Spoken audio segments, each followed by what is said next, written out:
প্রিয় দর্শক, আসসালামু আলাইকুম। আজকে আপনাদেরকে নিয়ে যাচ্ছে সালাউদ্দিন কাদের চৌধুরীর বাড়ি দেখাতে, যিনি সাকা চৌধুরী নামে পরিচিত ছিলেন। একজন বাংলাদেশের রাজনীতিবিদ এবং জাতীয় সংসদে চট্টগ্রাম ২, চট্টগ্রাম ৬, চট্টগ্রাম ৭ আসন থেকে নির্বাচিত একজন সংসদ সদস্য। তিনি ১৯৭১ সালের মহান মুক্তিযুদ্ধে মানবতা বিরোধী অপরাধের অভিযোগে মৃত্যুদণ্ডপ্রাপ্ত যুদ্ধাপরাধী। মৃত্যু পর্যন্ত তিনি বাংলাদেশ জাতীয়তাবাদী দলের স্থায়ী কমিশন সদস্য ছিলেন। মুক্তিযুদ্ধের সময় মানবতা বিরোধী অপরাধের অভিযোগে ২০১৫ সালে ২২ নভেম্বর বাংলাদেশের আন্তর্জাতিক অপরাধ ট্রাইব্যুনাল দণ্ডাদেশ অনুযায়ী তার ফাঁসি কার্যকর হয়।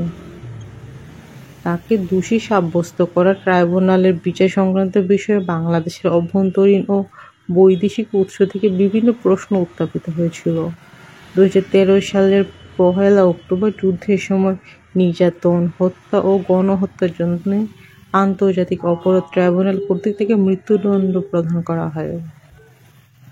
উচ্চ আদালত ২০১৫ সালে ১৮ নভেম্বর তার রায়ের পর্যালোচনার আবেদন প্রত্যাখ্যান করে। জেল কর্মকর্তাদের মতে সালাউদ্দিন বাংলাদেশের রাষ্ট্রপতির কাছে কৃপা ভিক্ষাপত্রের আবেদন জানান, কিন্তু তার আবেদন প্রত্যাখ্যান হয়েছিল।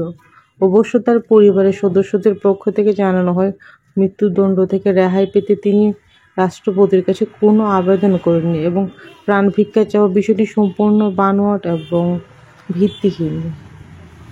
দেখতে দেখতে আমি চলে এসেছি সালাউদ্দিন কাদের চৌধুরীর বাড়ির কাছে।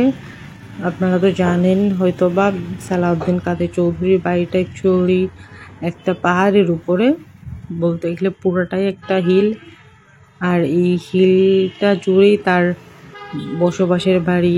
বিভিন্ন প্লেগ্রাউন্ড আছে, মানে এখানে ব্যাডমিন্টন, হকি, অনেক কিছু খেলার কোর্ট করা আছে। আমি আসলে ভিতরে যাইনি, আমার এক আন্টির বাসা ছিল, আন্টির বাসার ছাদ থেকে আমি একদিন দেখেছিলাম।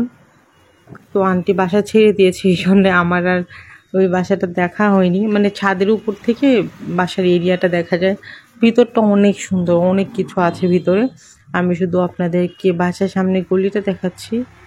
আমার বাম দিকে হচ্ছে বাসা, আর ডান দিকে হচ্ছে আরেকটা পাহাড়, মাঝখান দিয়ে কেটে রাস্তাটা নেওয়া হয়েছে। আশেপাশটা অনেক সুন্দর। তো আমি রহমতগঞ্জ থেকে হাঁটা শুরু করি। এটা হচ্ছে সালাউদ্দিন কাদের বাড়ির সামনেরটা, একদম সোজা গেলে চলে যাবেন চট্টগ্রাম কলেজ। সামনে যে একটা সার্কেলের মতো দেখতে পাচ্ছেন, এটাকে বলে গনি বেকারি।